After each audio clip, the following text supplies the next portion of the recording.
Me llevó a un spa para mi cumpleaños, pero encontré el nombre de mi hija en la cuenta del hotel. Las palabras aún resuenan en mi mente, como una sentencia de muerte que nunca vi venir. Hoy, voy a contarles algo que nunca pensé que compartiría. Y si, por un segundo, sienten que esto les suena familiar, solo les pido que dejen un me gusta y se suscriban. Me ayudará a seguir abriéndome sobre esto. Me llamo Elena Benavides y cumplí 72 años el pasado marzo. Durante 51 años, usé mi anillo de bodas como una insignia de honor, puliéndolo todas las mañanas mientras preparaba café en la misma taza de cerámica que usaba desde 1985. La ventana de la cocina daba a nuestro árbol de maple del jardín, el que Ricardo y yo plantamos cuando Clara dio sus primeros pasos a la sombra. Ese árbol creció alto y fuerte, mientras yo me sentía pequeña y olvidada. Pasé toda mi vida adulta siendo la esposa perfecta, la madre devota, la mujer que lo dio todo y no pidió nada a cambio. Renuncié a mis sueños de la escuela de enfermería para criar a nuestra hija Clara. Trabajé turnos dobles en el restaurante cuando Ricardo perdió su trabajo en la recesión, con los pies hinchados en esos horribles zapatos blancos, mientras sonreía a los clientes que apenas me veían como humana. Me perdí mis propias fiestas de cumpleaños. Me salté vacaciones con las que soñaba y empujé cada deseo personal en una pequeña caja mental etiquetada como «Tal vez cuando ya no me necesiten». Esa mañana de martes en marzo comenzó como cualquier otra. Estaba de pie en el fregadero de la cocina, lavando platos que nunca parecían estar limpios, cuando Ricardo entró con un folleto de viaje brillante. Por un momento, no reconocí al hombre que se acercaba a mí. Sus ojos tenían un brillo que no había visto en décadas, como el joven que una vez me llamó su faro en cada tormenta. «Elena», dijo, con voz inusualmente cálida, «te reservé un fin de semana en el Spa Paraíso para tu cumpleaños. Solo tú y yo». El plato que estaba lavando se resbaló de mis manos y se hizo añicos contra el fregadero de porcelana. Me quedé allí, mirando los pedazos rotos, preguntándome si había oído bien. Ricardo no recordaba mi cumpleaños desde hacía 5 años. 5 años en los que horneé su pastel de chocolate favorito en su día especial, mientras el mío pasaba desapercibido, sin otra marca que una tarjeta genérica comprada a última hora en la fila de la caja del supermercado. ¿De verdad?, susurré, girándome para mirarlo. ¿Solo nosotros? Se acercó y besó mi mano curtida, la misma mano que había cambiado los pañales de su madre cuando estaba muriendo, la mano que había cosido innumerables disfraces de Halloween, preparado miles de almuerzos, limpiado lágrimas de rodillas raspadas y corazones rotos. «Has hecho todo por esta familia», dijo, y por un momento creí en la sinceridad de su voz. «Déjame darte un fin de semana que sea solo para ti». Lloré allí mismo en nuestra cocina. Las lágrimas corrían por mi rostro mientras agarraba el folleto como si fuera de oro. La portada mostraba a una mujer serena con una bata blanca, con el rostro tranquilo y radiante. Me imaginé allí, finalmente siendo mimada, finalmente siendo vista, finalmente importando lo suficiente a alguien como para merecer tal cuidado. Esa noche, saqué mi mejor vestido del fondo del armario, un vestido azul marino que había comprado hace 3 años pero nunca usado, porque nunca había habido un lugar lo suficientemente especial para ir. Me pinté las uñas de un color rosa suave llamado Sueños del atardecer, y pasé 1 hora frente al espejo, tratando de verme como esperaba que Ricardo volviera a verme. El viaje al Spa Paraíso tomó 3 horas por sinuosas carreteras de montaña, bordeada de árboles de chabacano que apenas comenzaban a florecer. No dejé de echarle miradas a Ricardo mientras conducía, buscando en su perfil rastros del hombre que una vez me escribió cartas de amor durante sus descansos para almorzar. Estaba callado, inusualmente callado, con la mandíbula apretada de esa manera que usualmente significaba que estaba pensando en problemas de trabajo o de dinero. «¿Estás bien?», pregunté suavemente, extendiendo la mano para tocar su brazo. «Solo cansado», respondió sin mirarme. «Larga semana». Retiré mi mano y la doblé con la otra en mi regazo, diciéndome a mí misma que no lo tomara como algo personal. Probablemente solo estaba estresado por el gasto.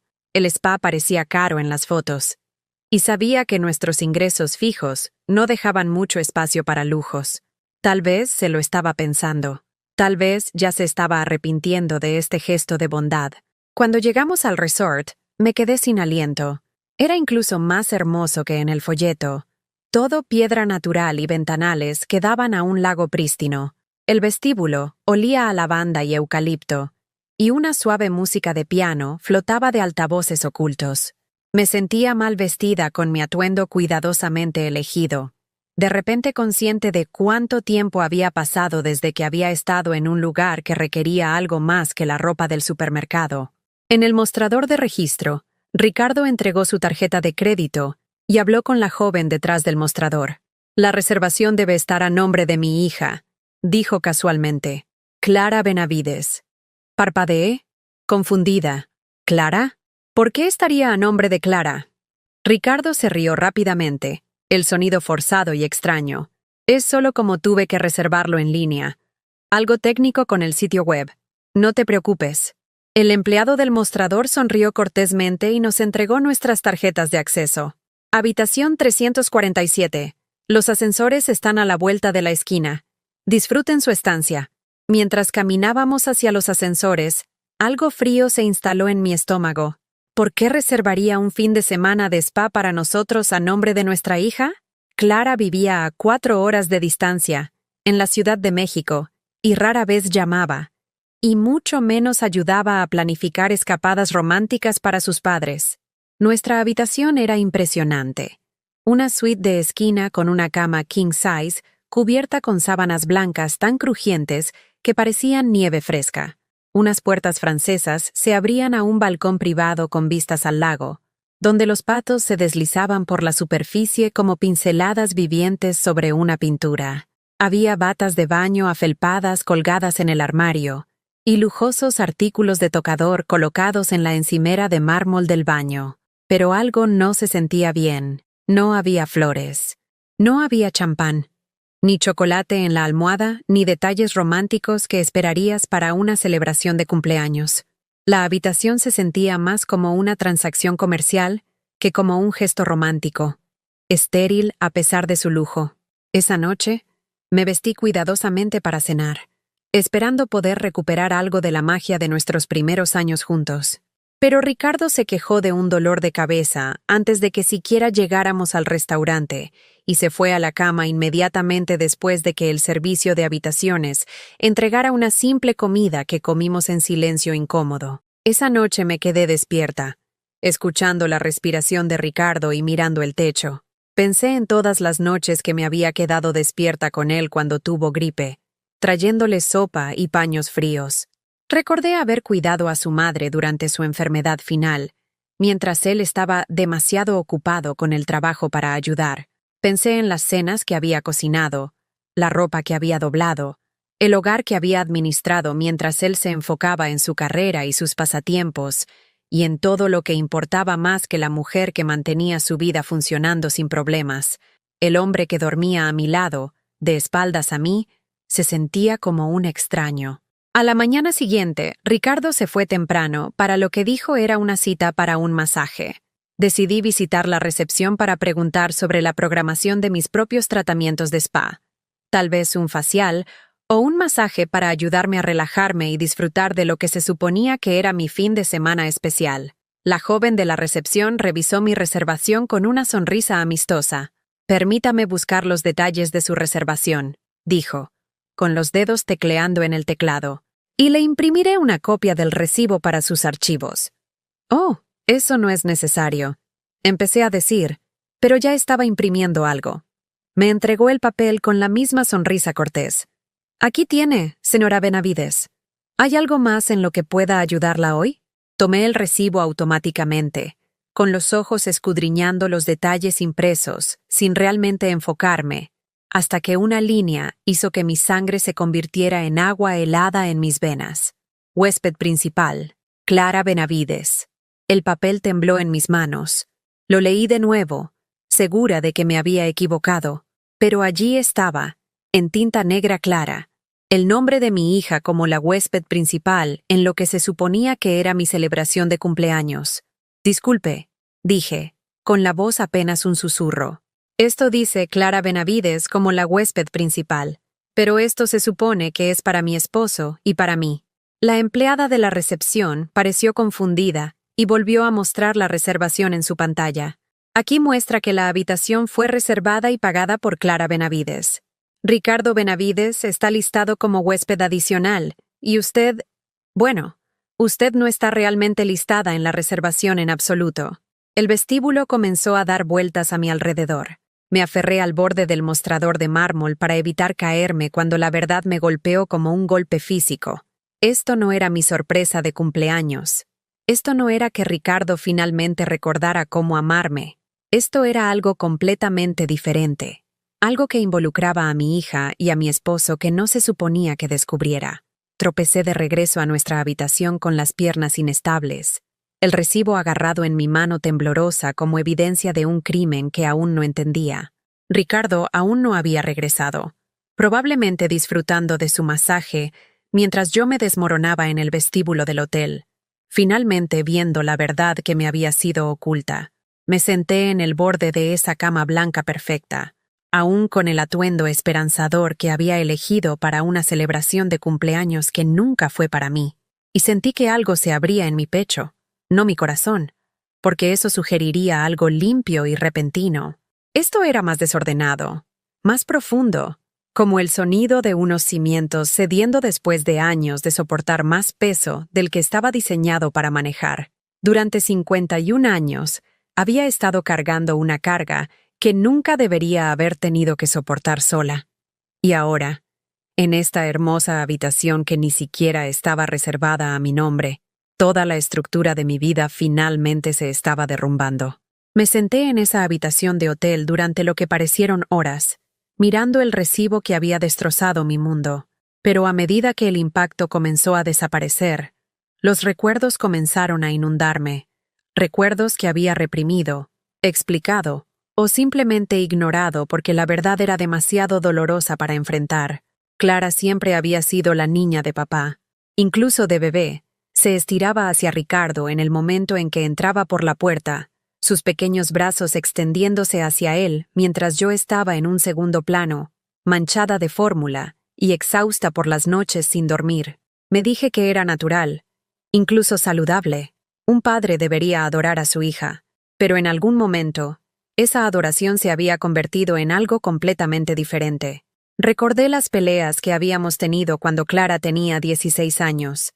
Salía furiosa de la casa después de nuestras discusiones, solo para regresar horas después con el brazo de Ricardo alrededor de sus hombros, ambos mirándome como si yo fuera la irrazonable. «Mamá solo está siendo dramática otra vez», decía Clara, y Ricardo asentía con simpatía, sin preguntar nunca por mi versión de la historia.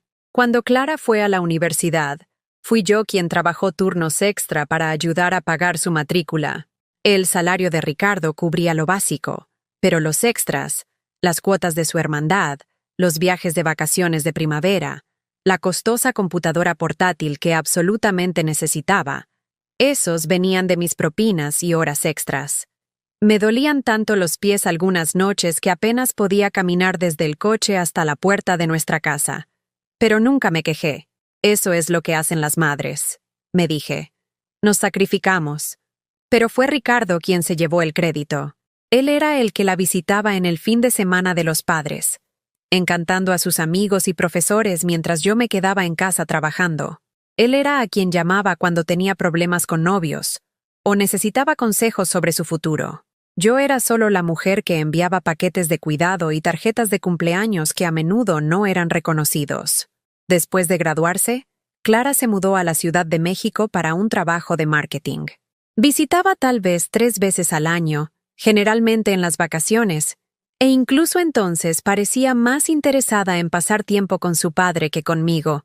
Se sentaban juntos en el sofá, hablando de política, negocios y libros que nunca tuve tiempo de leer. Les servía café y galletas caseras, y luego me retiraba a la cocina para limpiar mientras ellos se conectaban a través de conversaciones intelectuales que de alguna manera nunca me incluían. «Mamá, no entenderías», se convirtió en la frase favorita de Clara cada vez que intentaba unirme a sus discusiones. Es sobre teoría económica, o es sobre filosofía, o es sobre cosas que no estudiaste en la escuela. El hecho de que nunca hubiera terminado la escuela porque estaba demasiado ocupada criándola era aparentemente irrelevante. Ricardo nunca me defendió durante estos momentos. Nunca dijo, en realidad, tu madre es increíblemente inteligente, o tal vez deberíamos incluir a mamá en esta conversación. Simplemente asentía con los comentarios despectivos de Clara, a veces incluso riéndose como si mi exclusión fuera divertida en lugar de desgarradora. El abuso financiero había comenzado tan gradualmente que no lo reconocí por lo que era. Ricardo manejaba todas nuestras cuentas principales, la hipoteca, las inversiones, los ahorros. Soy mejor con los números, decía cada vez que hacía preguntas sobre nuestras finanzas. No te preocupes por eso, preciosa. Cuando cumplí 65 años y comencé a recibir el seguro social, Ricardo sugirió que le firmara los cheques para una mejor gestión del dinero. Cuando mi madre murió y me dejó una pequeña herencia, Ricardo me convenció de que la pusiera en una cuenta que él manejaba con fines fiscales. Cuando quise usar algo de ese dinero para tomar una clase de cerámica en el centro comunitario, me dijo que no podíamos permitirnos esos gastos frívolos. Pero de alguna manera, siempre había dinero para la membresía de golf de Ricardo, siempre dinero para las emergencias de Clara, la vez que su coche se descompuso y necesitaba una transmisión nueva, el depósito para su apartamento en la Ciudad de México, los muebles de diseño que tenía que tener para su primer trabajo de verdad. Comencé a llevar una cuenta mental de todas las veces que me habían pedido que sacrificara algo para que Clara pudiera tener lo que quería. Las vacaciones familiares a Florida que se cancelaron para que Clara pudiera ir a un viaje escolar a Europa.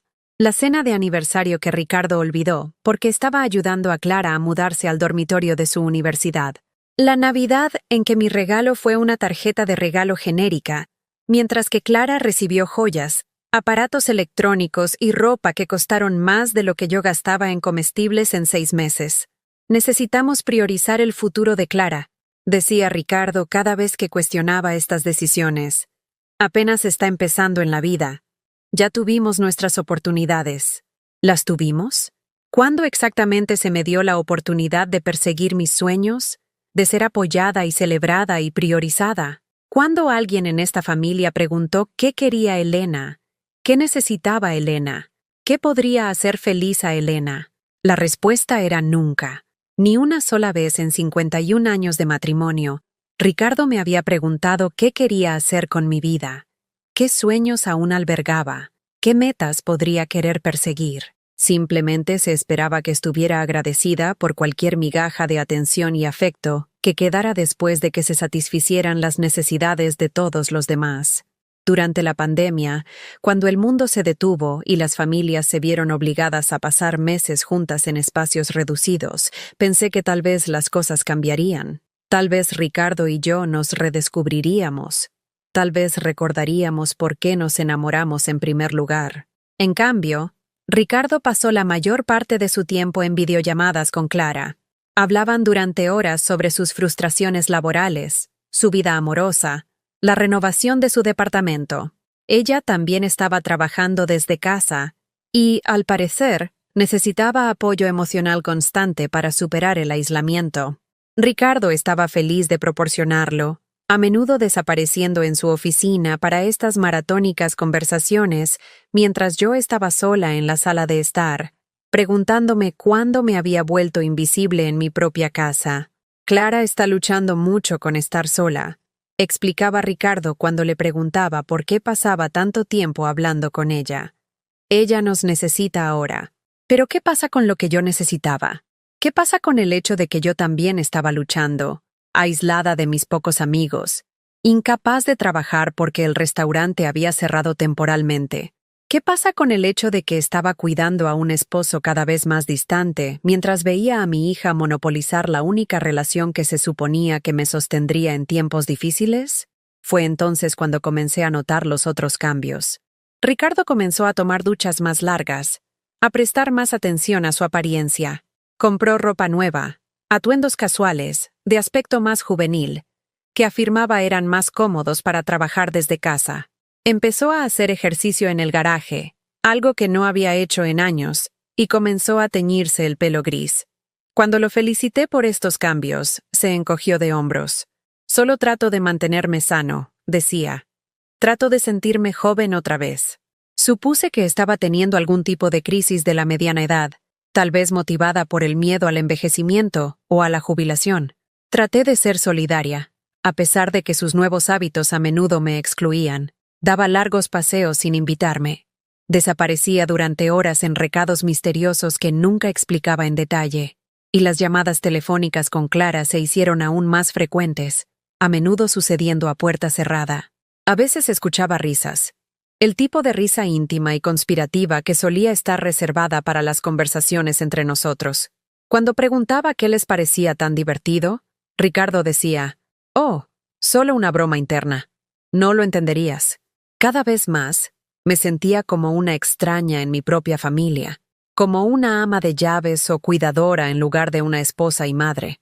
Cocinaba sus comidas favoritas, limpiaba sus desastres, administraba la logística del hogar que mantenía sus vidas funcionando sin problemas. Pero no me invitaron a su mundo emocional, a sus experiencias compartidas, a sus planes para el futuro. El insulto final llegó la Navidad pasada, cuando Clara anunció que no vendría a casa para las vacaciones. «Estoy demasiado ocupada con el trabajo», dijo durante una de sus llamadas diarias con Ricardo. «Tal vez el año que viene». Pero 2 días después de Navidad, vi fotos en sus redes sociales de ella en un centro de esquí en Colorado, riendo y bebiendo vino con amigos que aparentemente sí tenía tiempo para ver. Cuando le mencioné esto a Ricardo, se enojó conmigo por espiar la vida privada de Clara. «Ella es adulta», dijo. «Puede pasar sus vacaciones como quiera». «Pero nos mintió», protesté. «Dijo que estaba trabajando. Probablemente no quería herir tus sentimientos diciendo que tenía otros planes», respondió Ricardo, como si mentir para evitar mis sentimientos fuera de alguna manera más cariñoso que simplemente decir la verdad. Fue entonces cuando la pregunta se formó por primera vez en mi mente, la terrible sospecha que no podía sacudir por mucho que intentara alejarla. ¿Me estaban usando? Había pasado toda mi vida adulta sirviendo a 2 personas que me veían no como un miembro querido de la familia, sino como un recurso conveniente para explotar. Alguien que siempre estaría ahí para proporcionar dinero, trabajo y apoyo emocional sin esperar nada significativo a cambio. Sentada en esa habitación del spa con el recibo en mis manos, finalmente tuve que enfrentar la posibilidad de que la respuesta fuera sí, que todo lo que había interpretado como amor podría haber sido algo mucho más calculado y cruel. La mujer que había sacrificado su educación, su carrera, sus sueños y su independencia financiera por su familia, no había sido más que un medio para un fin, una herramienta útil que podría descartarse en el momento en que apareciera algo mejor. Y aparentemente, algo mejor había aparecido. No podía quedarme quieta después de encontrar ese recibo. Me temblaban tanto las manos que apenas podía sostener el papel, pero algo dentro de mí, algún instinto que había estado reprimiendo durante décadas, me gritaba que necesitaba indagar más a fondo. Esto no se trataba solo de una reserva de hotel. Estaba pasando algo mucho más oscuro aquí.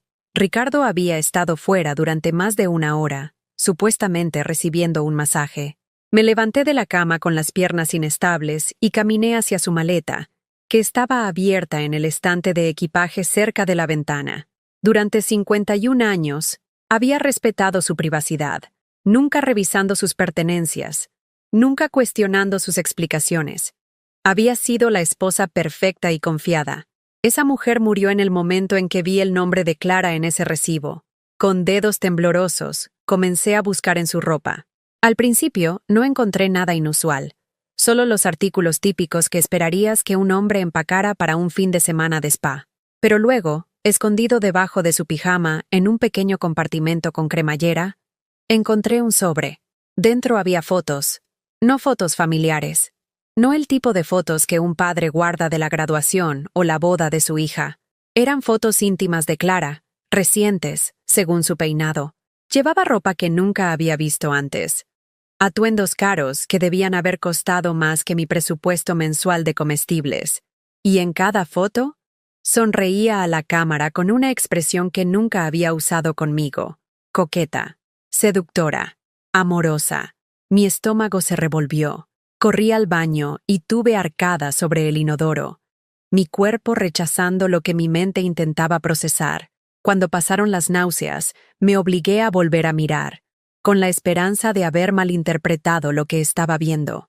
Pero había más fotos debajo, fotos de Ricardo y Clara juntos, no fotos de padre e hija, fotos de ellos tomados de la mano en mesas de restaurantes en lugares a los que nunca había ido, fotos de ellos en senderos, con la cabeza de ella apoyada en su hombro de una manera que era todo menos platónica, fotos de ellos en lo que parecían habitaciones de hotel, sus rostros cerca el uno del otro, su lenguaje corporal hablando de una intimidad que me hacía sentir asco.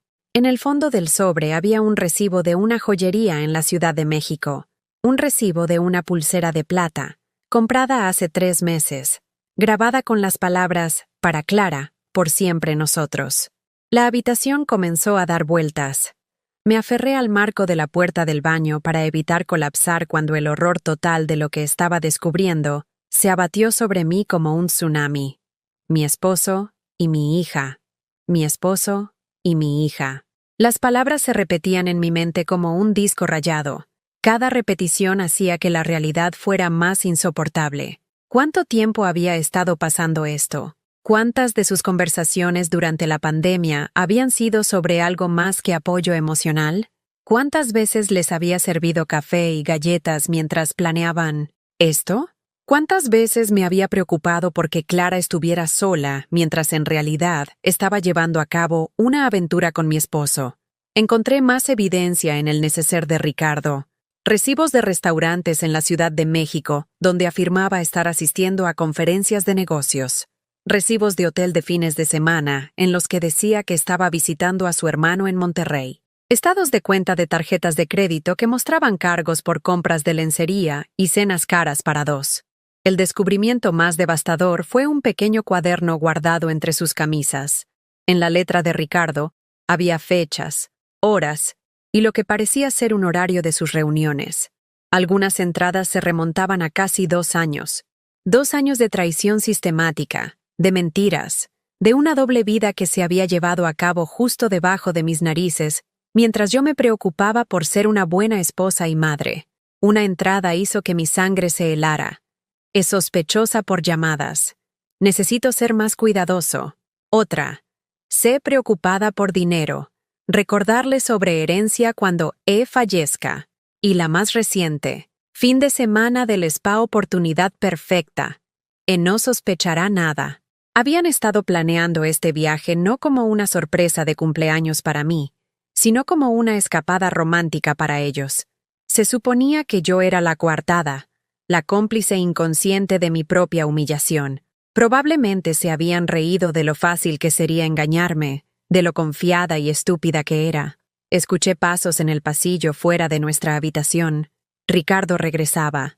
Rápidamente metí todo en su maleta tal como lo había encontrado, con el corazón latiendo tan fuerte que pensé que podría estallar en mi pecho. Cuando entró en la habitación, yo estaba sentada en la cama, mirando por la ventana al lago, tratando de parecer normal mientras todo mi mundo acababa de ser incinerado. ¿Qué tal tu masaje?, pregunté, y me sorprendió que mi voz sonara casi normal. Genial, dijo sin mirarme a los ojos. Muy relajante. Deberías reservar uno para ti. Las mentiras casuales salían de su boca con tanta facilidad. ¿Cuántas miles de mentiras me había contado a lo largo de los años? ¿Cuántas veces había creído sus explicaciones, sus excusas, sus historias sobre dónde había estado y qué había estado haciendo? Esa noche, Ricardo sugirió que cenáramos en la habitación. Todavía me siento un poco cansado, dijo.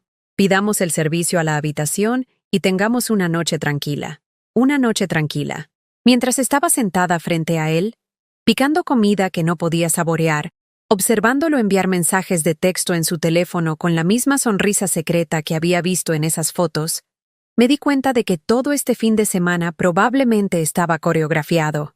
Probablemente le estaba enviando mensajes de texto a Clara en este momento, contándole cómo estaba funcionando el plan, cómo yo no sospechaba nada. ¿Con quién estás enviando mensajes de texto?, pregunté, tratando de mantener la voz ligera.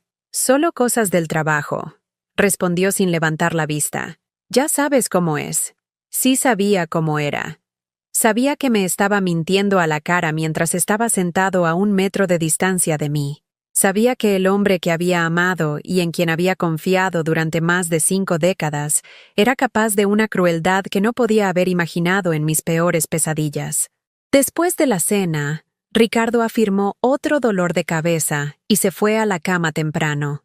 Me quedé despierta a su lado, escuchando su respiración, estudiando su perfil a la luz tenue del baño. Este era el hombre que había prometido amarme y valorarme hasta que la muerte nos separe. Este era el hombre a quien había cuidado durante enfermedades, apoyado durante la pérdida de trabajo, perdonado por innumerables pequeñas decepciones y fracasos. Este era el hombre que se estaba acostando con nuestra hija.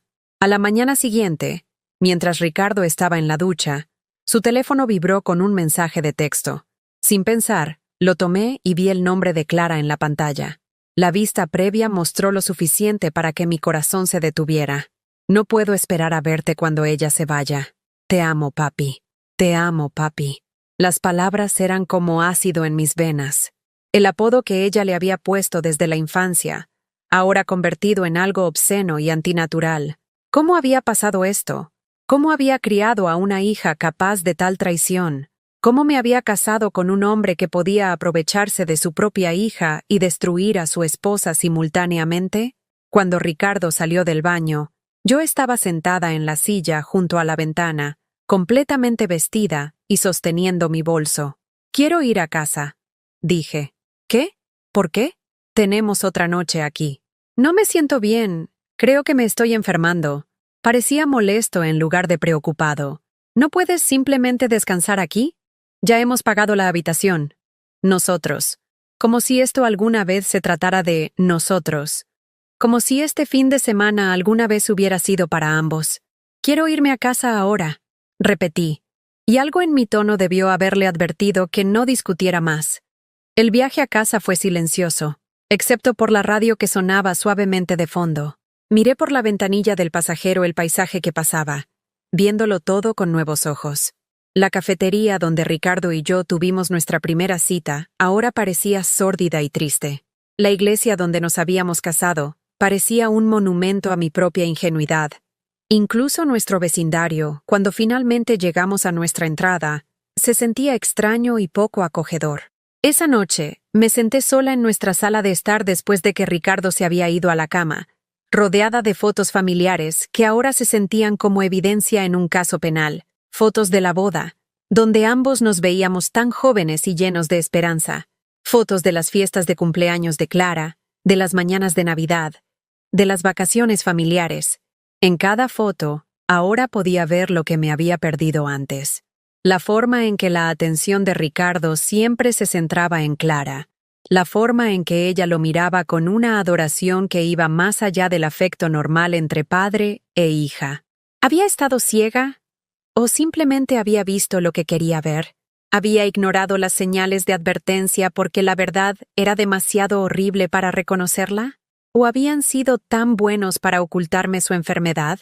Me encontré estudiando los años de adolescencia de Clara con nuevo horror. Las peleas que habíamos tenido sobre chicos, sobre el toque de queda, sobre la rebeldía adolescente normal, habían sido realmente sobre problemas típicos de la adolescencia, o mi hija ya estaba emocionalmente enredada con su padre de maneras que hacían imposibles otras relaciones. Recordé la forma en que había despedido a cada novio, quejándose de que eran inmaduros, aburridos, o no lo suficientemente sofisticados para ella. Recordé cómo nunca había traído a nadie a casa para las cenas familiares. Nunca nos había presentado a nadie serio. Me preocupaba que fuera demasiado exigente, que nunca encontraría a alguien lo suficientemente bueno para sus altos estándares. Ahora entendía que ningún hombre podría competir con aquel que la había estado preparando desde la infancia, que la había convencido de que su relación especial era normal y saludable, que la había envenenado lentamente en mi contra para eliminar cualquier interferencia en su vínculo retorcido. La realización más desgarradora fue que no tenía a quién recurrir. ¿Quién creería una historia así? ¿Quién aceptaría que un hombre respetado en nuestra comunidad fuera capaz de tal manipulación? ¿Quién creería que mi propia hija participaría en destruirme tan completamente? Estaba total y completamente sola con un conocimiento que se sentía como veneno en mis venas. El conocimiento de que toda mi vida había sido construida sobre mentiras.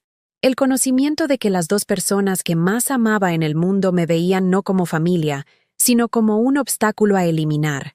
Mientras estaba sentada en esa oscura sala de estar, rodeada de los restos de una vida que nunca había sido real, una pregunta me atormentaba más que ninguna otra. ¿Qué planeaban hacerme ahora que ya no era útil para ellos? La respuesta, sospechaba, sería aún más horrible que lo que ya había descubierto. Durante 3 días después de regresar del spa, viví en un estado de animación suspendida. Me movía por nuestra casa como un fantasma, preparando el café de Ricardo por la mañana, preparando sus comidas, lavando su ropa, todo mientras sabía lo que ahora sabía. Cada tarea doméstica se sentía surrealista, como jugar a la casita en la vida de otra persona. Ricardo actuaba como si nada hubiera cambiado. Continuó con su rutina, vio sus noticias de la noche, se quejó del clima, pero noté cosas a las que nunca había prestado atención antes. La forma en que sonreía cuando su teléfono vibraba, la forma en que se excusaba para hacer llamadas de negocios, que siempre parecían ponerlo de buen humor, la forma en que tarareaba mientras se vestía, como si tuviera algo agradable que esperar. El jueves por la noche, no pude soportarlo más. Estaba lavando los platos, siempre lavando los platos, cuando lo escuché por teléfono en la sala de estar. Su voz más baja e íntima de lo que había sido conmigo en años. «Yo también te extraño, cariño», decía. «Solo unos días más y podemos averiguar el siguiente paso». El plato que tenía en las manos se resbaló y se hizo añicos en el suelo de la cocina. Esta vez, no lloré, no me disculpé. Solo miré los pedazos rotos y sentí que algo se endurecía dentro de mi pecho. Cuando Ricardo apareció en la puerta, con su teléfono ya guardado, yo todavía estaba parada entre los fragmentos de cerámica. «Ten cuidado, Elena», dijo, extendiendo la mano para agarrar la escoba. «Te vas a cortar». «¿Con quién estabas hablando?», pregunté sin moverme. «Trabajo», respondió automáticamente, la mentira fluyendo tan fácilmente como el agua. «Hay una fecha límite para un proyecto». Lo miré, realmente lo miré, y vi a un extraño. Un extraño que había compartido mi cama durante 51 años mientras planeaba mi destrucción. Un extraño que podía mentirme a la cara mientras fragmentos de mi cordura yacían esparcidos a mis pies. «Lo sé», dije en voz baja. «¿Sabes qué? Sé lo de Clara. Sé lo de los hoteles, los restaurantes, las joyas. Sé lo de las fotos». La cara de Ricardo pasó por varias expresiones en rápida sucesión. Sorpresa, cálculo, luego algo que parecía casi alivio, como si estuviera cansado de fingir. «Elena». «No», levanté la mano. «No me mientas más. No puedo sobrevivir a otra mentira». Nos quedamos mirando el uno al otro a través de la cocina, mientras el refrigerador zumbaba y el reloj de la pared marcaba los segundos de una vida que ya no tenía sentido. Finalmente, Ricardo dejó la escoba y se apoyó en la encimera. «¿Cuánto tiempo lo sabes?», preguntó. El tono casual de su pregunta me golpeó más fuerte que la ira. No lo estaba negando. No estaba pidiendo perdón, ni expresando remordimiento. Simplemente estaba ajustando su estrategia ahora que su secreto había salido a la luz. «Desde el spa», susurré, cuando vi su nombre en el recibo, cuando encontré las fotos en tu maleta. Asintió lentamente, como procesando esta información con fines tácticos.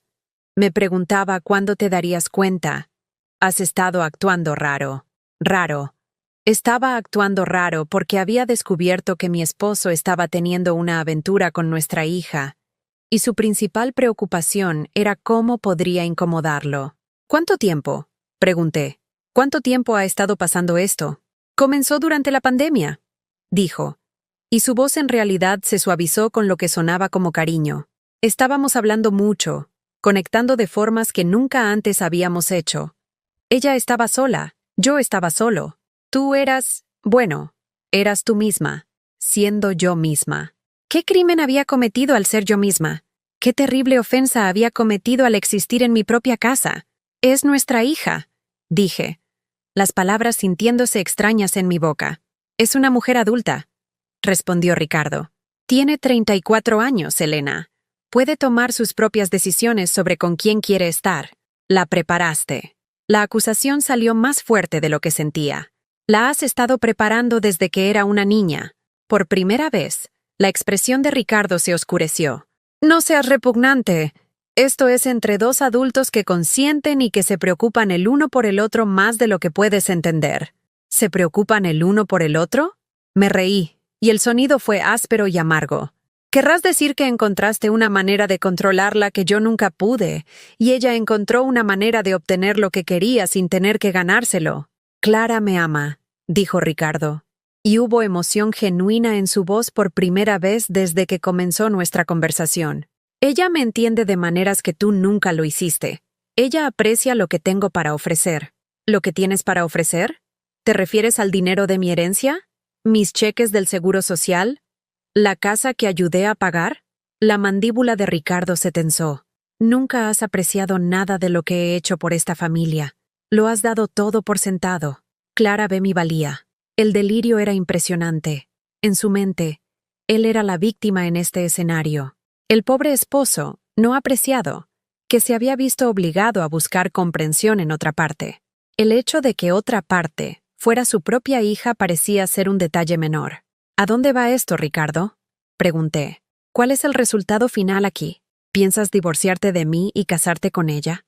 ¿Vivir felices para siempre mientras yo desaparezco? Su silencio fue más aterrador que cualquier palabra que pudiera haber dicho. Dios mío, respiré. Lo estás haciendo. Realmente estás planeando deshacerte de mí. Elena, estás siendo dramática. El cuaderno, lo interrumpí. Vi el cuaderno. Las referencias a mi herencia, a lo que pasa cuando yo fallezca. Has estado planeando esto durante años. La máscara de Ricardo se cayó por completo en ese momento. El hombre que vi de pie en mi cocina era alguien que nunca había conocido antes. Frío, calculador y completamente sin remordimientos. Tienes 72 años, dijo en voz baja. No tienes buena salud. Estas cosas pasan naturalmente. A nadie le sorprendería. La forma casual en que discutió mi muerte hizo que mi sangre se helara. Esto no se trataba solo de una aventura o incluso de abuso financiero. Estaban planeando algo mucho peor. Estás hablando de asesinato, susurré. Estoy hablando de la realidad, sobre el hecho de que Clara y yo tenemos un futuro juntos, y tú estás en el camino de ese futuro. Me alejé de él, de repente consciente de cuán aislados estábamos en esta casa, cuán lejos vivíamos de los vecinos que podrían escuchar si gritaba. Con qué facilidad una mujer mayor podría tener una caída o un ataque al corazón, o cualquier cantidad de accidentes que liberarían sus bienes para su redistribución. Estás loco, dije. Ambos. Están completamente locos. Estamos enamorados, respondió Ricardo, como si eso lo explicara todo. Como si el amor fuera una excusa para destruir a otro ser humano. Algo que tú no entenderías. Fue entonces cuando escuché que la puerta principal se abría. La voz de Clara gritó desde el pasillo. «¡Papá! Recibí tu mensaje. ¿Ya se fue?» Apareció en la puerta de la cocina luciendo radiante y expectante, con el rostro radiante de la felicidad que no había visto en ella en años. Estaba vestida hermosamente. Ropa de diseñador, maquillaje profesional, joyas caras que sabía que nunca había visto antes, pero que parecían familiares por las fotos que había encontrado. Cuando me vio parada allí, su expresión cambió a irritación en lugar de vergüenza o culpa. «Mamá», dijo sin rodeos, «pensé que estabas en el club de lectura». «El club de lectura fue cancelado», respondí, con la voz más firme de lo que me sentía. «Aparentemente estoy interrumpiendo algo». Clara miró a Ricardo, y alguna comunicación tácita pasó entre ellos. Luego entró en la cocina y tomó su mano, justo frente a mí. entrelazando sus dedos con los suyos en un gesto que era inconfundiblemente íntimo. «Lo sabe», dijo Ricardo simplemente. La reacción de Clara no fue la que esperaba. En lugar de vergüenza o disculpa, pareció aliviada, casi triunfante. «Bien», dijo. «Estoy cansada de andar a escondidas. Estoy cansada de fingir que me importan sus sentimientos cuando a ella nunca le han importado los míos». «¿Tus sentimientos?» Miré a mi hija, buscando cualquier rastro de la niña que había criado, la niña por la que había sacrificado todo. ¿Qué sentimientos ignoré? ¿Qué te hice alguna vez que justificara esto? Nunca me viste, dijo Clara, su voz aumentando con años de resentimiento acumulado. Nunca entendiste lo que necesitaba. Siempre estuviste tan enfocada en ser la esposa perfecta, la madre perfecta, la perfecta felpudo. Nunca luchaste por nada. Nunca exigiste nada mejor para ti ni para mí. Te di todo lo que tenía. Me diste culpa, gritó Clara.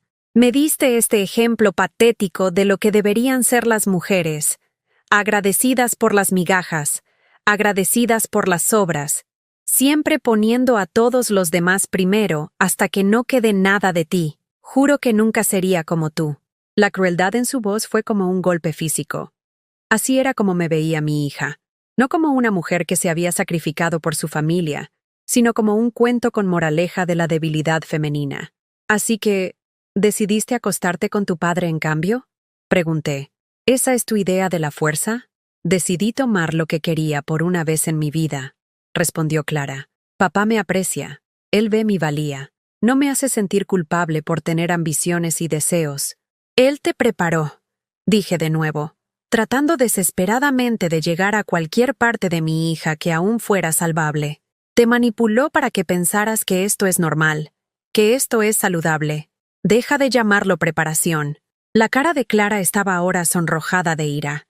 Yo elegí esto. Yo perseguí esto. Yo quería esta relación porque es la única que me ha hecho sentir valorada. Miré de un lado a otro entre ellos. Mi esposo y mi hija, tomados de la mano en mi cocina, unidos en su convicción de que yo era el problema, que yo era el obstáculo para su felicidad, que mi eliminación no solo sería beneficiosa, sino necesaria para su futuro juntos. ¿Qué pasa ahora?, pregunté en voz baja. Ahora, dijo Ricardo, discutimos cómo manejar esta situación de una manera que funcione para todos. Pero pude ver en sus ojos que su definición de funcionar para todos no incluía que yo viviera mucho más tiempo, de pie en mi propia cocina, rodeada de los restos de una vida que había pensado que era real. Finalmente entendí que estaba completamente sola con dos personas que veían mi existencia continua como inconveniente, y ya estaban planeando resolver ese inconveniente. Esa noche, no dormí. No podía dormir. Cada crujido de la casa asentándose, cada susurro del viento contra las ventanas, cada sonido que Ricardo hacía en su sueño junto a mí, se sentía como una amenaza potencial. Me quedé allí mirando el techo, con la mente acelerada con el terrible conocimiento de que las dos personas que se suponía que más me amaban en el mundo estaban planeando mi muerte. Habían sido tan casuales al respecto, tan serios. Como si discutir mi asesinato no fuera diferente de planificar una lista de compras o decidir dónde ir a cenar. La facilidad con la que hablaron de mi natural deceso me decía que esta no era una conversación nueva entre ellos. Habían estado ensayando este escenario, tal vez durante meses. Alrededor de las 3 de la mañana, escuché que el teléfono de Ricardo vibraba silenciosamente en su mesita de noche. Se movió, lo agarró, y observé a través de ojos apenas abiertos cómo su rostro se iluminaba con la pantalla. Sonrió. En realidad sonrió ante cualquier mensaje que estuviera leyendo. Luego, escribió algo breve antes de dejar el teléfono y volver a conciliar el sueño. Esperé hasta que su respiración se volvió profunda y regular de nuevo. Luego me deslicé cuidadosamente de la cama. Mis pies descalzos no hicieron ruido sobre el piso de madera mientras me arrastraba hacia el baño y cerraba silenciosamente la puerta. En la oscuridad, me senté en el borde de la bañera e intenté pensar con claridad sobre mi situación.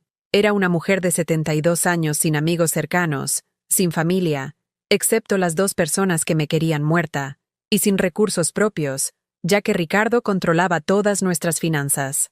Si iba a la policía con esta historia, ¿qué pruebas tenía? Las fotos de Ricardo y Clara juntas podrían explicarse como un vínculo inocente de padre e hija. Sus conversaciones sobre mi muerte podrían desestimarse como planificación patrimonial o el humor negro de personas que lidian con un miembro de la familia que envejece. ¿Quién creería que un hombre respetado como Ricardo asesinaría a su esposa para estar con su hija? ¿Quién aceptaría que una mujer exitosa y educada como Clara participara en tal plan? En el papel, parecían ciudadanos modelo.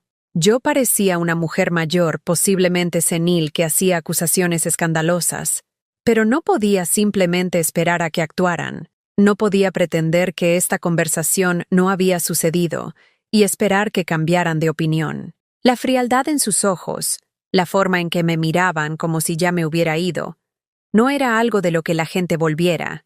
Por primera vez en 51 años de matrimonio, iba a tener que salvarme a mí misma. A la mañana siguiente, me levanté temprano e hice el café de Ricardo como de costumbre. Le preparé huevos revueltos exactamente como le gustaban, con un toque de crema y cebollino fresco del huerto de hierbas que mantenía fuera de la ventana de nuestra cocina. Le serví el desayuno con la misma sonrisa que había estado perfeccionando durante décadas. La sonrisa que decía que todo era normal y que estaba agradecida por cualquier atención que eligiera darme. Creo que iré a visitar a mi hermana hoy, dije casualmente mientras él leía el periódico. Ricardo levantó la vista con sorpresa. ¿Sara? Pensé que ustedes dos no se hablaban. Sara y yo, de hecho, habíamos tenido un desacuerdo hace 3 años por algo que apenas podía recordar ahora. Algún comentario que ella había hecho sobre Ricardo que me había ofendido en ese momento. Qué irónico que lo hubiera defendido contra sus instintos, sus advertencias de que algo no andaba bien con la forma en que me trataba. Creo que es hora de que hagamos las paces, dije. La vida es demasiado corta para guardar rencor. Ricardo asintió distraídamente y volvió a su periódico. Conduce con cuidado. Lleva tu teléfono. La preocupación en su voz sonaba genuina, lo que la hacía aún más inquietante. Podía preocuparse por mi seguridad en un viaje de 2 horas mientras planeaba simultáneamente mi eliminación permanente. La disonancia cognitiva era impresionante. Empaqué una pequeña bolsa de viaje, diciéndole a Ricardo que tal vez me quedaría a dormir si Sara y yo teníamos mucho que ponernos al día. Parecía complacido con este plan, probablemente porque le daría a él y a Clara más tiempo juntos sin tener que preocuparse por mi presencia. Pero no conduje a la casa de Sara. En cambio, conduje al Banco Nacional de México en el siguiente pueblo, donde había mantenido una pequeña cuenta de cheques que Ricardo no conocía.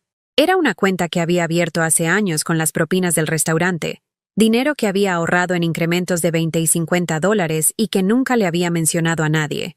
El saldo era modesto, poco más de $3,000, pero era solo mío. Retiré cada centavo en efectivo. Luego, conduje a un bufete de abogados que había encontrado en la guía telefónica, el tipo de pequeña oficina que anunciaba derecho de familia y planificación patrimonial. La recepcionista era una mujer amable de unos 50 años que me miró con el tipo de compasión profesional que sugería que había visto a muchas mujeres en situaciones desesperadas. Necesito hablar con un abogado sobre cómo protegerme, le dije en voz baja.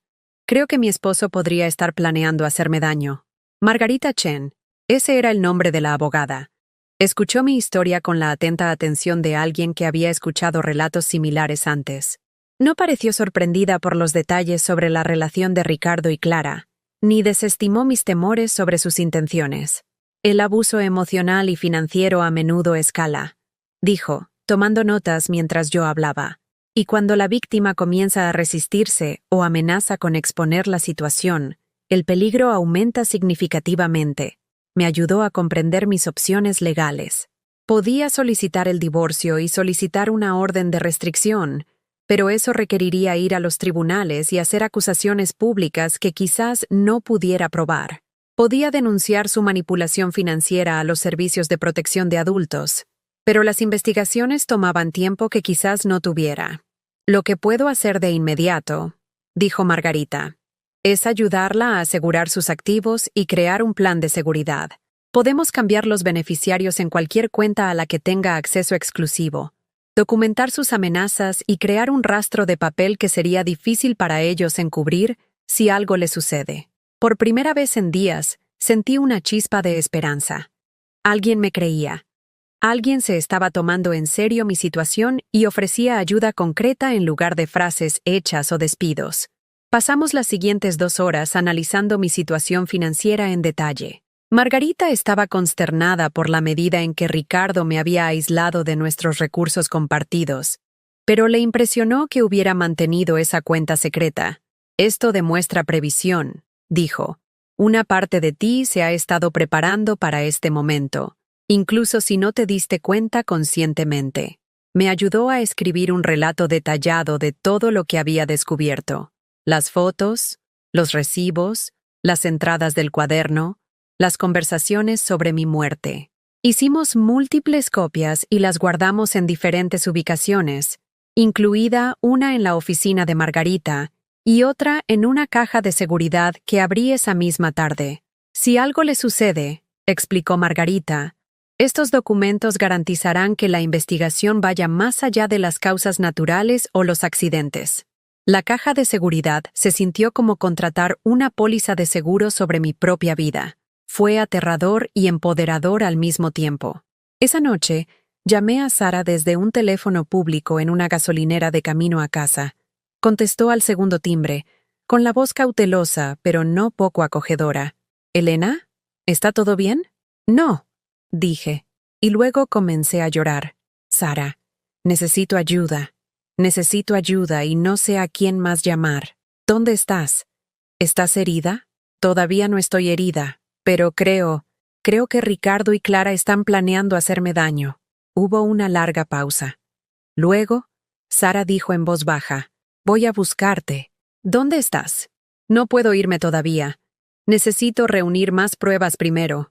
Pero Sara, si algo me pasa, no te va a pasar nada», dijo con firmeza. «Voy a ir mañana y vamos a resolver esto juntas. Debería haber escuchado mis instintos sobre Ricardo hace años». Cuando llegué a casa esa noche, Ricardo estaba de muy buen humor. Se había preparado la cena para sí mismo, algo que nunca había hecho en todos nuestros años de matrimonio, y estaba silbando mientras limpiaba la cocina.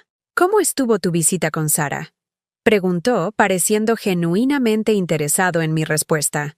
«Bien», dije. «Muy bien. Hablamos de muchas cosas que deberían haber discutido hace años. Me alegro de que ustedes dos se estén hablando de nuevo», dijo Ricardo. «La familia es importante». La ironía de que él dijera eso me revolvió el estómago, pero me las arreglé para sonreír y asentir, interpretando el papel de la esposa agradecida una vez más. «Creo que la veré más seguido», agregué. «Quizás hagamos algunos viajes juntas. Hablamos de visitar ese spa en Ciudad que siempre ha querido probar». La expresión de Ricardo parpadeó solo por un momento, tan brevemente que podría haberlo imaginado. Pero creí ver algo parecido a la molestia cruzar su rostro antes de que la máscara agradable regresara. «Eso suena bien», dijo. «Te mereces algo de tiempo libre». Esa noche, mientras estaba en la cama escuchando a Ricardo dormir, me sentí diferente. Por primera vez en mi vida adulta, había tomado medidas para protegerme sin pedir permiso a nadie ni esperar a que alguien más me salvara. Tenía dinero que ellos no conocían, representación legal que no podían controlar, y personas que conocían la verdad sobre lo que estaba sucediendo. Todavía estaba aterrorizada, todavía estaba en peligro, pero ya no estaba completamente indefensa. Y esa pequeña llama de resistencia, esa pequeña chispa de autopreservación que finalmente me había permitido nutrir, se fortalecía por horas. Mañana daría el siguiente paso. Mañana comenzaría a defenderme en serio. Pero esta noche, por primera vez en meses, dormí en paz sabiendo que finalmente había dejado de ser una víctima y había comenzado a ser una sobreviviente. Sara llegó a la tarde siguiente como una fuerza de la naturaleza.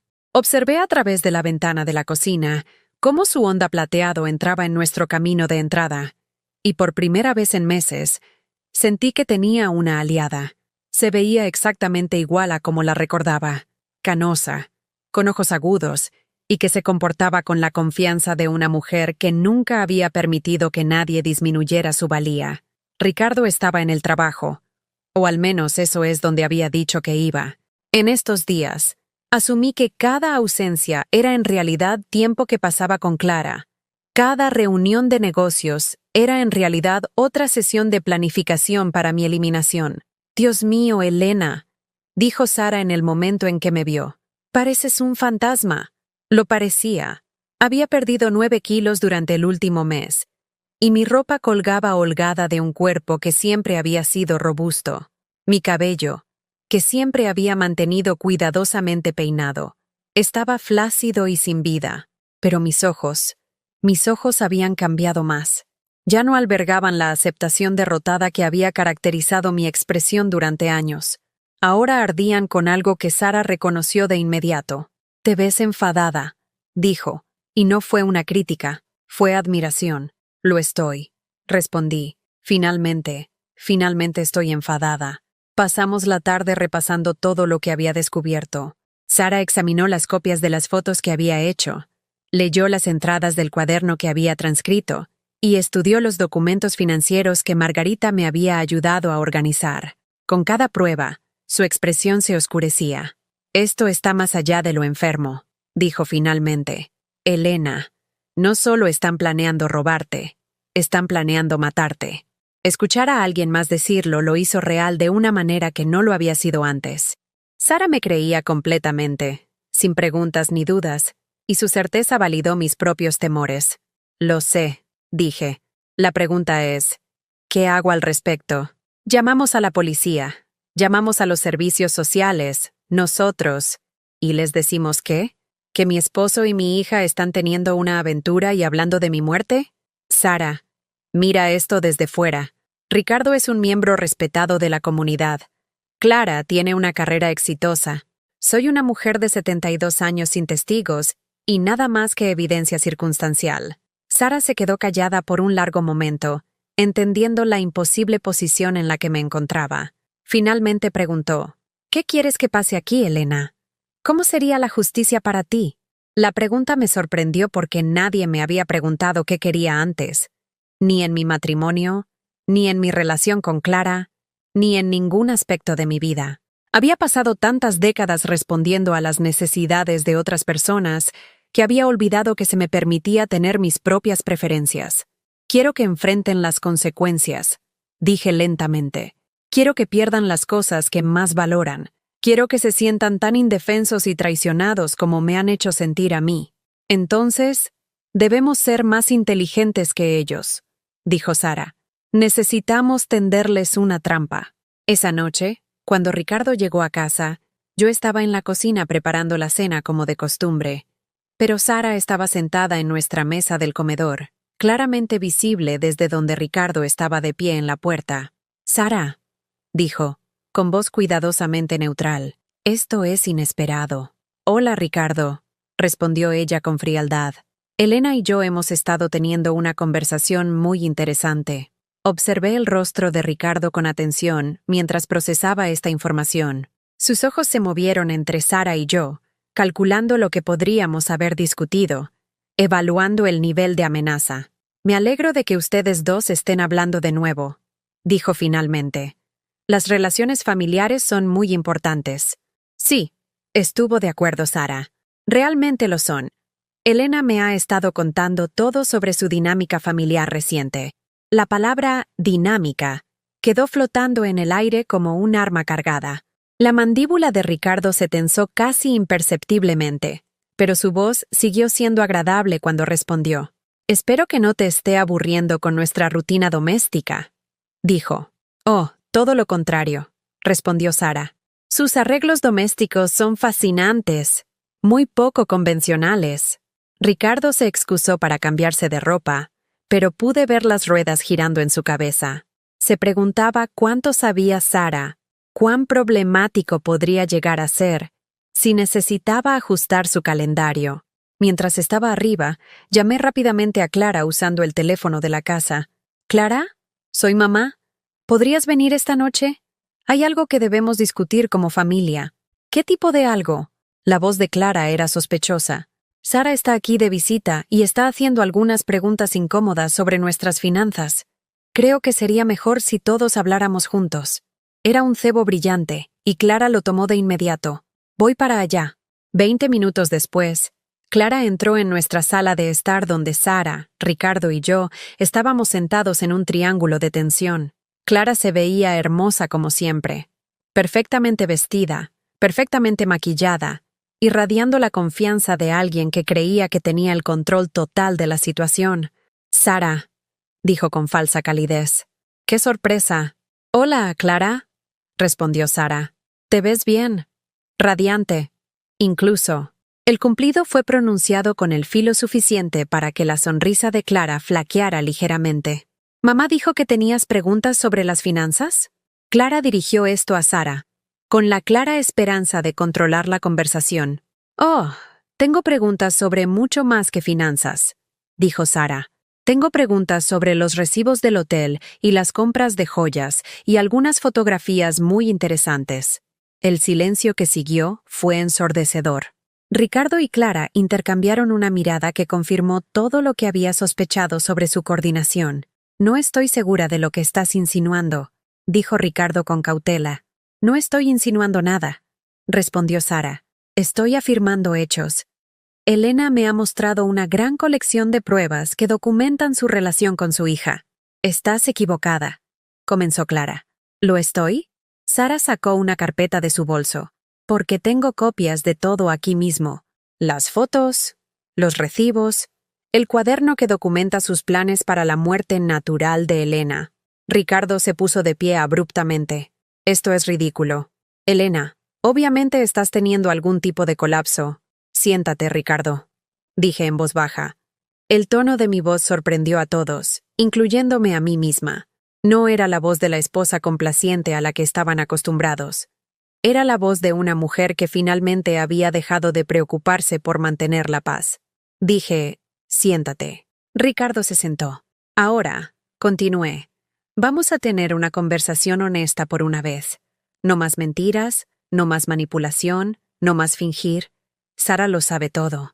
Mi abogada lo sabe todo. La policía lo sabe todo». «¿La policía?». La voz de Clara se quebró ligeramente. «Oh, sí», dijo Sara sin problemas.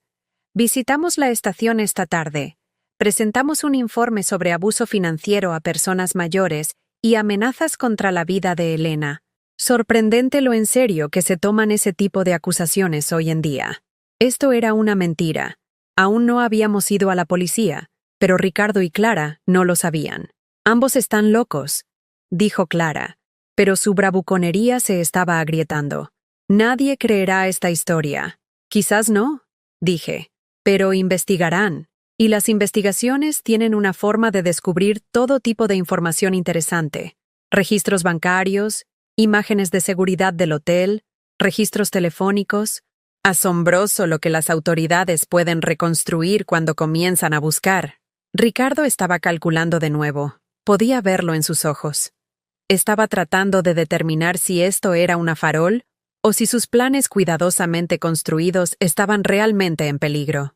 «¿Qué quieres?», preguntó finalmente. «Quiero que ambos salgan de mi casa», dije. «Esta noche. Quiero que no se lleven nada, excepto su ropa personal. Quiero que transfieran todo mi dinero de vuelta a las cuentas a mi nombre únicamente. Y quiero que desaparezcan por completo de mi vida». «No puedes», comenzó Clara. «Sí puedo», la interrumpí. «Esta es mi casa también. La mitad de todo lo que poseemos es mío por ley. La otra mitad puede ir a los abogados si quieren pelear por ello». «¿Y si nos negamos?», preguntó Ricardo. «Entonces vamos a la policía con todo lo que tenemos», dijo Sara. «Abuso de ancianos, manipulación financiera, conspiración para cometer asesinato. Incluso si no pueden probar todo, el escándalo por sí solo destruirá ambas reputaciones». La amenaza quedó en el aire mientras Ricardo y Clara procesaban sus opciones. Podían luchar, pero ahora estarían luchando desde una posición de debilidad. Podían huir, pero ¿a dónde irían? Todo su plan había dependido de tener mis activos para financiar su nueva vida juntos. «Estás cometiendo un error», dijo Clara con la voz ahora viciosa, ahora que su máscara se estaba cayendo. Eres una anciana patética que nunca me dio nada más que culpa y bajas expectativas. Encontré a alguien que realmente me valora, que ve mi valía. Encontraste a alguien que te preparó para pensar que el incesto era amor, respondí con calma. Y ahora estás a punto de perderlo todo porque fuiste lo suficientemente estúpida como para creerle. La palabra incesto golpeó como una bofetada. La cara de Clara se puso blanca, luego roja de furia. ¿Cómo te atreves? Empaquen sus cosas, dije, poniéndome de pie. Ambos. Tienen 1 hora. Intentaron discutir, suplicar, amenazar, pero Sara y yo simplemente nos sentamos en la sala de estar y esperamos mientras reunían sus pertenencias. Cada pocos minutos, uno de ellos bajaba las escaleras para probar un enfoque diferente. Ricardo intentando manipularme sobre mis recuerdos. Clara tratando de culparme por romper la familia. Pero ya había terminado de ser manipulada. Había terminado de preocuparme más por sus sentimientos que por mi propia supervivencia. Cuando finalmente se fueron, arrastrando maletas y cajas de cartón al coche de Clara, sentí algo que no había experimentado en décadas. Completo silencio. No el silencio solitario de ser ignorada, sino el silencio pacífico de estar sola por elección. ¿Cómo te sientes?, preguntó Sara mientras veíamos las luces traseras desaparecer por la calle. Libre, dije, y lo sentí. Por primera vez en mi vida adulta, me siento libre. Esa noche, cambié todas las cerraduras de mi casa y dormí mejor que en años, sabiendo que las personas que querían destruirme ya no podían alcanzarme. La guerra aún no había terminado, pero había ganado la primera gran batalla.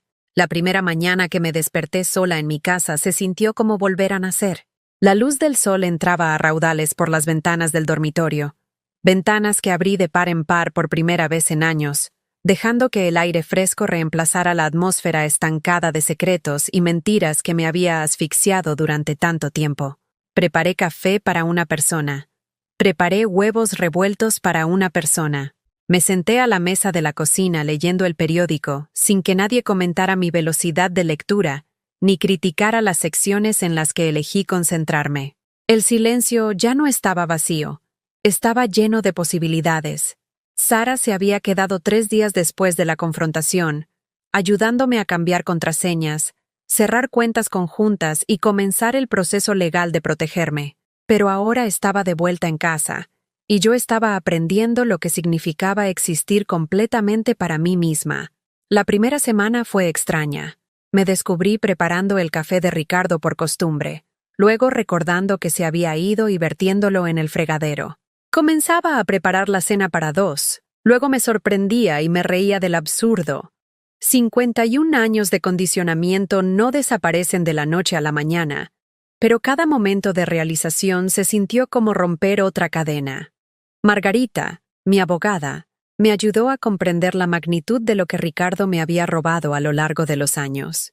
Más allá de la evidente manipulación financiera, me había aislado sistemáticamente de oportunidades, amistades y experiencias que podrían haberme dado independencia.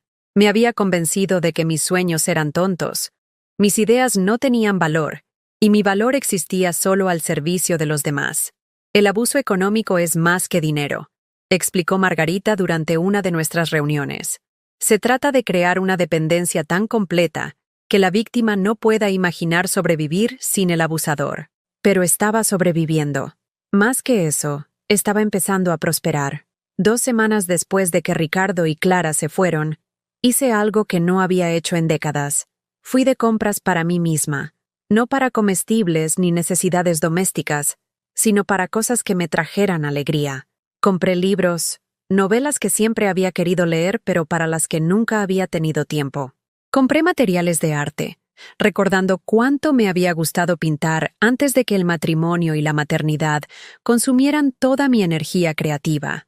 Compré un hermoso diario con una cubierta de cuero, algo lo suficientemente especial como para merecer mis pensamientos.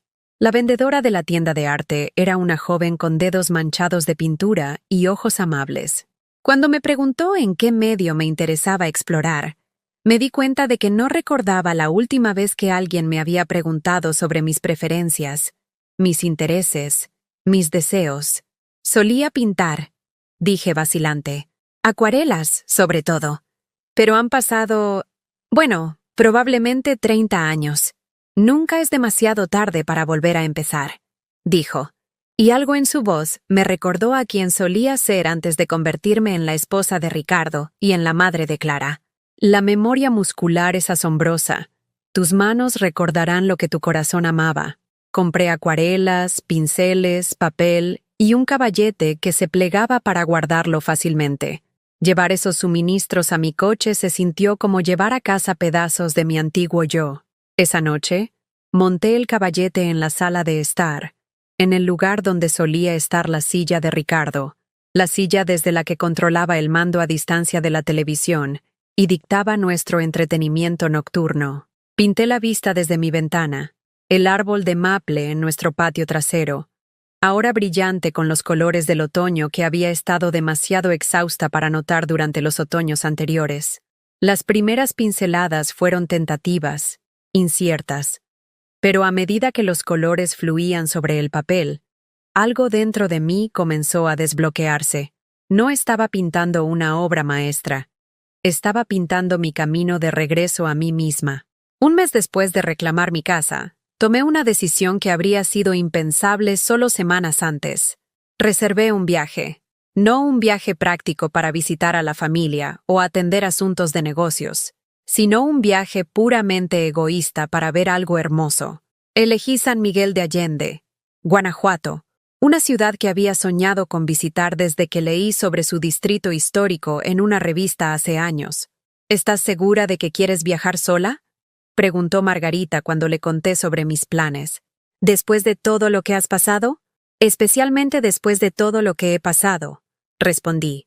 Necesito demostrarme a mí misma que puedo navegar por el mundo sin el permiso o la protección de otra persona. El viaje en tren a San Miguel de Allende fue mi primer viaje en solitario en más de 5 décadas. Me senté junto a la ventana, observando cómo cambiaba el paisaje, sintiéndome como una exploradora que descubría un nuevo continente. Otros pasajeros charlaban con amigos o trabajaban en computadoras portátiles, pero yo simplemente observaba, absorbía, existía en el momento sin tener que considerar las necesidades o preferencias de nadie más.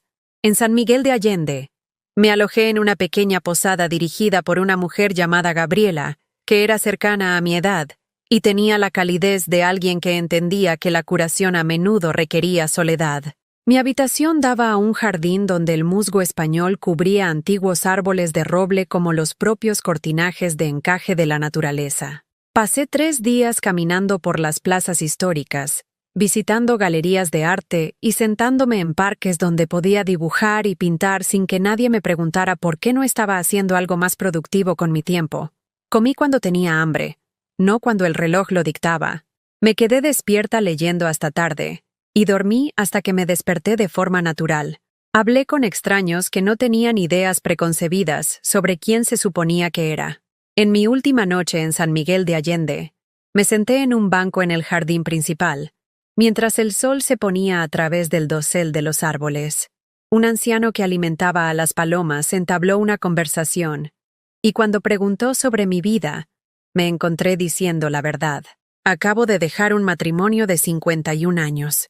Dije, estoy aprendiendo a ser yo misma de nuevo. Asintió como si esto fuera perfectamente normal. Mi esposa falleció hace 3 años. Dijo, me tomó 2 años recordar quién era antes de convertirme en la mitad de nosotros. Es aterrador, pero también es algo maravilloso, ¿no? Era maravilloso. A veces aterrador y solitario, pero maravilloso. Cuando regresé a casa, la casa se sintió diferente. No era solo la ausencia de las posesiones de Ricardo y Clara, era la presencia de mi propia energía, mis propias elecciones, mi propio ritmo de vida. Había reorganizado los muebles para que se adaptaran a mis preferencias, colgado mis pinturas en paredes que habían sido decoradas de acuerdo con los gustos de otras personas, llenado espacios con cosas que me hacían feliz en lugar de cosas que impresionaban a los visitantes. Las batallas legales continuaban. Ricardo había contratado a un abogado caro y estaba luchando contra el acuerdo de divorcio, alegando que yo era mentalmente incompetente y que Sara me había influenciado para tomar decisiones irracionales. Clara se había unido a su lado, pintándome como una madre vengativa que no podía aceptar la felicidad de su hija. Pero tenía pruebas, tenía testigos y, lo más importante, había encontrado mi voz. En declaraciones y audiencias judiciales, hablé clara y tranquilamente sobre lo que me habían hecho. No minimicé, ni excusé, ni me disculpé por su comportamiento. Simplemente dije la verdad y dejé que las consecuencias cayeran donde pertenecían. El regalo más inesperado vino de una fuente improbable. 3 meses después de la confrontación, recibí una llamada telefónica de una joven que se presentó como Jennifer, una de las antiguas compañeras de trabajo de Clara. Me enteré de lo que pasó, dijo con cautela, y quería que supieras que a algunos de nosotros no nos sorprende. Clara solía hablar sobre su relación con tu esposo de maneras que nos incomodaban. Se jactaba de cómo podía conseguir lo que quisiera de él, cómo la entendía mejor que cualquier novio que hubiera tenido. El testimonio de Jennifer se convirtió en una prueba crucial en mi caso. Corroboró mis afirmaciones sobre la naturaleza inapropiada de la relación de Ricardo y Clara y estableció una línea de tiempo que respaldó mis acusaciones. Pero más que ayudar a mi caso legal, la llamada de Jennifer me recordó que no estaba loca, que no estaba imaginando cosas, que no era el problema. Otras personas habían sido testigos de la disfunción y la manipulación que me habían enseñado a aceptar como normal. A medida que el invierno se convirtió en primavera, comencé a notar cambios en mí que iban más allá de los evidentes. Me enderezaba más, hablaba con más confianza, hacía contacto visual con la gente en lugar de mirar hacia otro lado. Tenía opiniones sobre los acontecimientos actuales, preferencias sobre el entretenimiento, ideas sobre cómo quería pasar mi tiempo. Me uní a una clase de acuarela en el centro comunitario y descubrí un talento que había olvidado que poseía. Me ofrecí como voluntaria en el refugio de animales local, encontrando un propósito al cuidar a criaturas que necesitaban amor sin manipulación ni segundas intenciones. Comencé a asistir a un club de lectura, donde las discusiones literarias se llevaban a cabo sin que nadie descartara mis contribuciones como ingenuas o irrelevantes. Lo más sorprendente fue que comencé a hacer amigos de verdad, personas que valoraban mi compañía por sí misma en lugar de por lo que podía proporcionarles. Mujeres que también habían sobrevivido a matrimonios difíciles, personas más jóvenes que apreciaban mi perspectiva, parejas que me incluían en sus actividades sociales sin tratarme como un caso de caridad. La Elena que se había acobardado en el baño de ese spa, agarrando un recibo que destrozó su mundo, se sentía como una persona completamente diferente. Esa mujer había sido tan destrozada por décadas de abuso psicológico que no podía imaginar sobrevivir por su cuenta. Esta mujer, la mujer en la que me estaba convirtiendo, no podía imaginar volver a una vida donde mi valía estuviera determinada por las necesidades de otras personas. 6 meses después de reclamar mi vida, recibí una carta de Clara. Fue reenviada a través de la oficina de Margarita, ya que había indicado que toda comunicación de mi antigua familia debía pasar por los canales legales. La carta estaba llena de acusaciones y autocompasión, culpándome por destruir su felicidad y pintándose a sí misma como la víctima de mi vindictividad. Afirmaba que su relación con Ricardo era amor puro, que yo era demasiado estrecha de mente para entenderlo. Me acusó de estar celosa de su conexión y de castigarlos por encontrar alegría juntos. Al leer sus palabras, no sentí nada, ni ira, ni tristeza, ni culpa. La carta de Clara era como una transmisión desde un planeta extranjero, describiendo una realidad que no tenía nada que ver con la mía. La mujer que una vez había estado desesperada por la aprobación de su hija, ni siquiera podía reconocer a la persona que había escrito esas palabras crueles y delirantes. Arrojé la carta a la basura sin responder, no porque estuviera demasiado dolida para responder, sino porque simplemente no quedaba nada que decir a las personas que vivían en un mundo donde destruir a los demás estaba justificado por sus propios deseos. Esa noche, me senté en mi jardín mientras el crepúsculo se asentaba sobre el vecindario. El árbol de maple que Ricardo y yo plantamos cuando Clara era un bebé estaba en plena floración, Sus ramas se extendían hacia el cielo con una confianza que solo ahora estaba aprendiendo a emular. Por primera vez en mi vida adulta, estaba exactamente donde quería estar, con exactamente las personas que elegí tener cerca, que, en ese momento, era solo yo misma. Y eso se sintió como la mayor victoria de todas. Un año después, estaba en la misma cocina donde mi mundo se había derrumbado, pero todo era diferente ahora. La luz de la mañana que entraba a raudales por las ventanas que mantenía abiertas revelaba un espacio que finalmente se sentía como un hogar en lugar de una prisión. Flores frescas de mi jardín estaban en un jarrón que yo misma había elegido. Brillantes girasoles amarillos que volvían sus rostros hacia la luz, tal como yo había aprendido a hacer. Los procedimientos legales habían concluido 6 meses antes. La jueza, una mujer severa de unos 60 años que claramente había visto su parte de destrucción familiar, no se había mostrado comprensiva con las afirmaciones de Ricardo y Clara. La evidencia era abrumadora. Registros financieros que mostraban robo sistemático, testimonios de testigos que habían observado su inapropiada relación, evaluaciones psicológicas que confirmaban la dinámica manipuladora que Margarita me había ayudado a documentar. Ricardo lo perdió todo. Su reputación, sus bienes, su cómoda jubilación. Se le ordenó pagar el dinero que me había robado, más los daños por angustia emocional. Clara, como cómplice del abuso financiero, enfrentó sus propias consecuencias legales. Su carrera en marketing se derrumbó cuando el escándalo se hizo público, y el estilo de vida que había estado planeando con mi dinero robado se evaporó como la niebla de la mañana. Pero la victoria más satisfactoria no fue legal ni financiera. Fue personal. Fue la mujer que vi en el espejo cada mañana. Una mujer con ojos brillantes, una postura segura, y una sonrisa que provenía de la genuina satisfacción en lugar de la desesperada necesidad de complacer a la gente. El timbre sonó, interrumpiendo mi reflexión matutina. Por la ventana, vi una camioneta de reparto, y mi corazón se elevó. Hoy era el día en que mi última pintura sería entregada a su nuevo dueño, una acuarela de las plazas de San Miguel de Allende que se había vendido en una galería local por más dinero de lo que jamás había imaginado que mi arte pudiera ganar. Mientras firmaba el paquete que contenía los detalles de la comisión para mi próxima pieza, me maravillé de lo completamente transformada que se había vuelto mi vida. A los 73 años, me había convertido en una artista en activo, vendiendo pinturas que capturaban la belleza que finalmente había aprendido a ver en el mundo que me rodeaba. El teléfono sonó, mientras preparaba el almuerzo para mí, una lujosa ensalada con ingredientes que había elegido porque me complacían, no porque cumplieran con los requisitos dietéticos o las limitaciones presupuestarias de otra persona. «Elena, soy Gabriela, de la posada en San Miguel de Allende». Sonreí, recordando a la amable mujer que había hecho que mi primer viaje en solitario fuera tan acogedor. Nos habíamos mantenido en contacto, intercambiando cartas sobre libros, jardines y la aventura continua de redescubrirnos en nuestros últimos años. «Gabriela, qué maravilloso escucharte. Llamo con una invitación», dijo, con la emoción clara en su voz. «Estoy organizando un retiro aquí en otoño.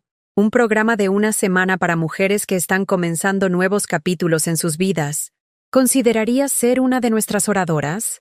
Tu historia de transformación ha inspirado a muchos de los huéspedes que se han alojado aquí. Mi historia. Hace un año me habría horrorizado la idea de que alguien supiera los detalles vergonzosos de mi matrimonio y traición. Ahora, entendía que mi experiencia podría ser un faro para otras mujeres atrapadas en situaciones similares. Sería un honor, dije, y lo sentí. Después de colgar, caminé por mi casa, viéndola con nuevos ojos. La sala de estar donde una vez me senté invisible mientras Ricardo y Clara se unían a través de conversaciones que me excluían, ahora servía como mi estudio de arte. Pinturas en varias etapas de finalización cubrían caballetes y paredes, cada una un testimonio de sueños que había pensado que estaban muertos para siempre. El comedor donde había servido innumerables comidas a personas que daban por sentados mi trabajo, ahora acogía cenas para amigos que apreciaban tanto mi cocina como mi compañía. El dormitorio donde había permanecido despierta aterrorizada, preguntándome si sobreviviría a la noche, ahora me daba la bienvenida cada noche con libros que había elegido, almohadas dispuestas solo para mi comodidad y la profunda paz de saber que estaba a salvo. Esa tarde fui al cementerio donde estaban enterrados mis padres.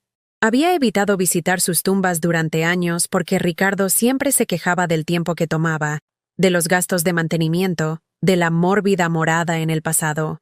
Ahora iba con regularidad, no por pena, sino por gratitud. Finalmente entiendo lo que intentaste enseñarme, mamá, dije, arrodillándome para colocar flores frescas en su lápida. Siempre dijiste que el amor no debería hacerte más pequeña. Simplemente olvidé escuchar. Mi madre había sido una mujer fuerte que había criado a 3 hijas durante la depresión, enseñándonos que nuestro valor provenía de nuestro carácter, no de nuestra capacidad de servir a los demás. De alguna manera, en mi afán por ser la esposa y madre perfectas, había abandonado esas lecciones, pero me habían estado esperando todo el tiempo, semillas latentes que finalmente encontraron las condiciones adecuadas para crecer. A medida que se acercaba la noche, me detuve en la tienda de comestibles donde había trabajado durante 18 años antes de Parker's Market. La gerente, la señora Rodríguez, siempre me saludaba calurosamente cuando compraba allí ahora. «Elena, ¿cómo va el negocio del arte?», preguntó, genuinamente interesada en mi respuesta. «Prosperando», dije, aún asombrada de poder decir eso con sinceridad. «Tengo 3 encargos en fila y una exposición en la galería el próximo mes. Eso es maravilloso. ¿Sabes? Algunas de las chicas más jóvenes de aquí han estado preguntando por ti. La noticia corre sobre las mujeres que hacen cambios dramáticos en sus vidas. Te estás convirtiendo en algo así como una leyenda local. Una leyenda. Yo, la mujer que una vez había sido tan invisible que los clientes apenas reconocían mi existencia, que me había disculpado por ocupar espacio en mi propia casa. La ironía era hermosa. Esa noche, me senté en mi porche trasero con una copa de vino que había elegido porque me gustaba la etiqueta, observando cómo la puesta de sol pintaba el cielo con tonos que ahora sabía cómo capturar con mis pinceles. El perro de mi vecina, un Golden Retriever que al principio me recordaba dolorosamente a Max, se había convertido en un visitante habitual. Su dueña, una viuda llamada Dorothy que se mudó hace 6 meses, a menudo me acompañaba en estas conversaciones nocturnas. «¿Sabes qué es lo que más admiro de ti?», dijo Dorothy, sentándose en la silla que le reservaba para sus visitas. «No solo sobreviviste a lo que te pasó, lo transformaste en algo hermoso». «Tuve que hacerlo», dije simplemente. La alternativa era dejar que mataran a quien realmente era. Nos sentamos en un cómodo silencio. 2 mujeres que habían aprendido que la soledad no era soledad, cuando realmente disfrutabas de tu propia compañía. La puesta de sol me recordó la noche en San Miguel de Allende, cuando comencé a comprender por primera vez que mi vida podía ser más que el servicio a personas ingratas. Ese momento parecía una vida entera atrás, aunque habían pasado menos de 2 años. Más tarde esa noche, abrí mi diario para registrar las experiencias del día, una práctica que se había vuelto tan esencial como respirar. Escribir me ayudó a procesar la magnitud de mi transformación y a documentar las ideas que quería recordar durante los momentos difíciles. «Hoy me di cuenta», escribí, «que la mujer que fue traicionada en esa habitación de hotel de spa murió exactamente cuando debía hacerlo. Murió para que yo pudiera nacer. Murió para que pudiera dejar de rogar que me amaran y comenzar a exigir que me respetaran. Murió para que pudiera descubrir que la relación más importante que tendré es la que tengo conmigo misma». Cerré el diario y me preparé para acostarme, pasando por rituales que eran enteramente mi propia elección. Leí poesía que conmovía mi alma. Me apliqué loción con olor a lavanda porque me complacía, y arreglé mis almohadas exactamente como me gustaban. Placeres sencillos que me habían sido negados durante décadas por personas que me convencieron de que mis preferencias no importaban. Antes de apagar la luz, miré la foto enmarcada en mi mesita de noche. No una foto familiar, sino una pintura que había hecho de un árbol solitario que crecía en un acantilado, con sus ramas dobladas por el viento pero que se extendían hacia el cielo con innegable fuerza. Me recordaba a diario que la supervivencia a menudo requiere crecer en direcciones que otros no esperan ni aprueban. Mientras me acomodaba para dormir, pensé en las mujeres que podrían escuchar mi historia algún día. Mujeres que estaban viviendo mi antigua vida, disminuidas, ignoradas, convencidas de que tenían suerte de recibir migajas de atención de personas que deberían apreciarlas. Mujeres que creían que eran demasiado mayores, demasiado cansadas, demasiado dañadas para empezar de nuevo. Quería que supieran lo que había aprendido, que nunca es demasiado tarde para salvarte, que el amor sin el que crees que no puedes vivir podría ser lo mismo que está matando lentamente a quien estás destinado a ser, que el respeto no es negociable, y que cualquiera que te pida que te conformes con menos no es digno de tu tiempo ni de tu energía. Lo más importante es que quería que entendieran que la mujer que ha estado enterrada bajo años de expectativas de otras personas todavía está allí, esperando ser redescubierta. Ha sido paciente, pero también se ha estado preparando. Y cuando finalmente decidas excavarla, te sorprenderá su fuerza, su sabiduría y su absoluta determinación de no volver a ser invisible. El último pensamiento que tuve antes de que el sueño me reclamara fue este. Había pasado 72 años aprendiendo a ser la idea de otra persona sobre una buena mujer, pero solo me había tomado un año recordar cómo ser yo misma. Y esa mujer, la verdadera Elena, la que siempre estaba destinada a ser, era magnífica. Ahora, quiero preguntarles algo. ¿Alguna vez se han sentido invisibles en su propia vida? ¿Alguna vez se han preguntado si las personas más cercanas a ustedes realmente ven su valía? ¿O si simplemente se han sentido cómodas dándola por sentada? Compartan sus pensamientos en los comentarios a continuación. Su historia importa, y alguien ahí afuera necesita escucharla. Si esta historia tocó su corazón, por favor dejen un me gusta y suscríbanse a este canal. Estos mensajes necesitan llegar a las mujeres que aún están esperando permiso para salvarse. A veces, todo lo que se necesita es saber que alguien más encontró el coraje para empezar de nuevo.